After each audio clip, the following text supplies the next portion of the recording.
Bagaimana dilukiskan di situ Abdurrahman bin Auf yang super sibuk, Utsman bin Affan yang sampai sekarang masih punya investasi tuh di Madinah, sumurnya, kebunnya, hotel jadi hotel sekarang.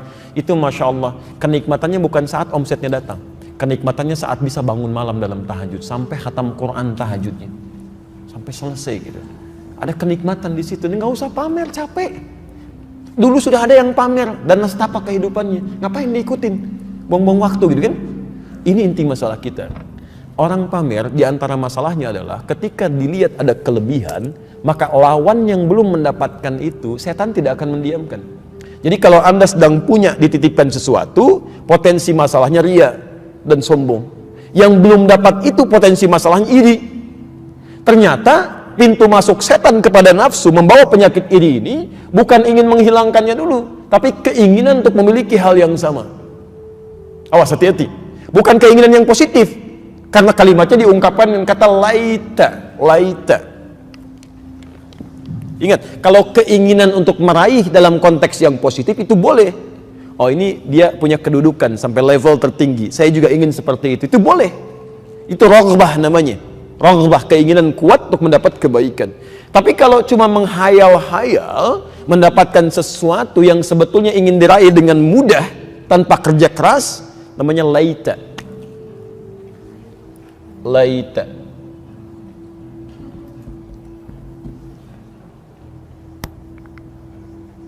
Bukan raisa, laita. Laita itu harapan, harapan untuk meraih sesuatu yang sulit dicapai, bahkan nyaris mustahil, dengan cara yang instan dan mudah. Dengan cara yang instan dan mudah. Jadi ada orang pengen mendapatkan sesuatu yang sulit sebetulnya untuk dicapai, bahkan ada yang sifatnya nyaris mustahil. Karena nanti ada orang-orang yang saat di akhirat dia mengucapkan kalimat ini, saking dahsyatnya hisab itu. Bahkan ada Pak ya, pernah dengar masuk surga tanpa hisab Bu? Pernah ya? Nanti ada orang masuk neraka tanpa hisab Pak. Ada ya, mungkin Anda baru dengar, tapi ada itu di Quran surah ke-18, surah ke-18 Al-Kahf ayat 100 sampai 101, posisi paling kiri sebelah atas. Jadi saat suasana hisab itu begitu dahsyat, ya, ada orang-orang yang memikirkan, lu saya gimana ya? Nanti hisab saya, oleh Allah langsung ditampakkan, wa aradna jahannama lil kafirina yawma idzin arda. Hati-hati. Wa aradna jahannama, dan kami presentasikan, tampilkan neraka jahannam. Ya. Pada saat itu, yauma idzin lil kafirina arda, untuk orang-orang yang ingkar, yang sulit diatur. Ya sejelas-jelasnya. Kalau dalam bahasa bebasnya begini, ya, kamu nggak usah pikirin hisab ya, tempat kamu di sini nih, neraka jahanam. Udah, nggak usah banyak mikir, capek, nanti langsung ke situ aja. Kalau dalam bahasa bebasnya. Siapa orang ini? Ayat 101-nya. Alladzina kanat a'yunuhum fi ghita'in an dzikri, yaitu orang-orang yang, maaf ya, matanya itu sulit diarahkan untuk ingat kepada Allah. Wa kanu la yastati'una sam'a, dan sulit mendengar. Maaf, yang sulit melihat dan mendengar itu bukan non muslim saja, ada orang Islam pun yang sulit lihat dan dengar. Dengar adzan susah, melihat orang berbuat baik malah marah-marah gitu kan. Macam-macam. Sekarang kan banyak kelihatan tuh, gratis sekarang bisa dilihat tuh. Hikmahnya Allah menghadirkan banyak masalah saat ini, itu bisa kelihatan mana orang baik, mana orang buruk. Liyabluwakum ayyukum ahsanu amala, untuk menguji siapa yang terbaik di situ.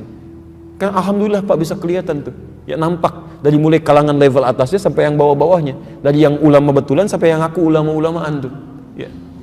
Lihat sini, kembalikan. Baik, pelan-pelan. Dari sini kemudian, ya, ada yang dibawa oleh setan dengan menggunakan kalimat Qur'annya laita. Ada dia yang mengatakan saat hisab, ya laitani kuntu turaba. Ya laitani, ya Allah, ini dahsyat hisab, saya pengen jadi tanah aja lah sekarang. Ya laitani kuntu turaba, saya pengen jadi tanah aja, saya nggak pengen ikutan hisab. Saya nggak pengen dihisab, jadi tanah aja nggak apa-apa kan? Nggak bisa. Jadi Anda berangan-angan pun nggak akan bisa mencapai itu yang nyaris mustahil, nggak mungkin. Nah sekarang ada orang-orang yang dalam kehidupannya dibisikkan kalimat itu oleh setan. Jadi ada angan-angan dalam dirinya, harapan untuk meraih seperti yang dimiliki oleh orang, yang seharusnya dicapai dengan kerja keras, dia pengen instan.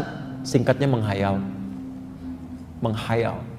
Jadi kalau ada orang bawa kebaikan-kebaikan atau kelebihan dalam perangkat hidupnya, kemudian saat itu Anda menghayalkan sesuatu, itu pengantar kepada rasa iri. Datangnya dari setan.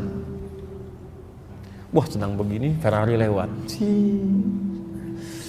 Pengen kayak gitu tuh, setan itu. Yang sifatnya hayalan. Sampai dibawa ke rumah. Kalau saya naik di situ ke depan belok sini, gimana ya kira-kira lampu merahnya? Kalau malam saya panasin, ngebut sana sini, di mana ya tempatnya? Padahal maaf, punyanya enggak. Sudah memikirkan bagaimana cara merawatnya gitu. Ya itu sudah hayalan. Sudah tingkat tinggi itu. Itu pengantar kepada iri. Besok-besoknya nanti masuk, kamu harus dapat seperti itu. Cuman karena instan, perhatikan di mana rumah orang itu. Kapan dia masukin ke garasinya? Kapan dia keluarkan? Ujung-ujungnya nyuri. Jelas ya?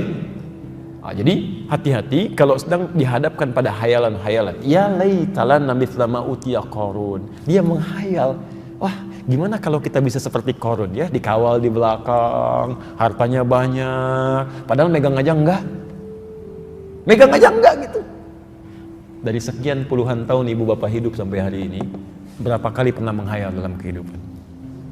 Banyak, tanpa disadari kadang-kadang. Masuk ke Masjidil Haram, kalau saya jadi imam di sini gimana ya? Ayat ini yang mau saya bacakan tuh kadang masuk juga.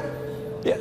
Masuk juga dan tidak wajar sifatnya, bahkan dalam masalah ibadah gitu. Ya, Masya Allah. Ustaz. Kalau suami saya yang Ustaz gimana ya? Banyak hal gitu. Banyak hal gitu. Jadi kadang-kadang jadi ujungnya jadi masalah gitu. Jadi masalah. Saya awal ke Indonesia sekitar 4 tahun lalu datang, itu banyak kajian-kajian yang luar biasa. Sampai ada yang salah kesimpulan tuh, yang saya dapatkan beberapa tempat persoalan. Ini dulu musim sunnah dengan bid'ah, musim sunnah dengan bid'ah. Sampai ada yang keliru. Saya agak aneh juga ya, ada orang ngaji, pulang dari ngaji malah pada ribut. Kan agak aneh itu menurut saya. Apa yang dipelajari? Zaman Nabi orang keras belajar jadi lembut, yang berpecah jadi menyatu. Kenapa ada orang belajar tiba-tiba yang lembut jadi keras, yang menyatu jadi berpecah? Pernah ada kemudian terjadi dalam satu keluarga, istrinya belajar, suaminya ada kesibukan, dia belajar juga, begitu pulang jadi ramai di rumah. Sampai kesimpulannya begini kurang lebih, lebih baik menikah dengan orang sunnah daripada menikah dengan suami bid'ah. Dia nggak sadar sudah puluhan tahun berumah tangga kan? Apa Anda nggak lupa dengan kenikmatan-kenikmatan yang didapat, kebaikan-kebaikan? Apa yang terjadi? Kami lihat pelan-pelannya apa sih missnya di mana? Oh, ternyata persoalan sangat sederhana.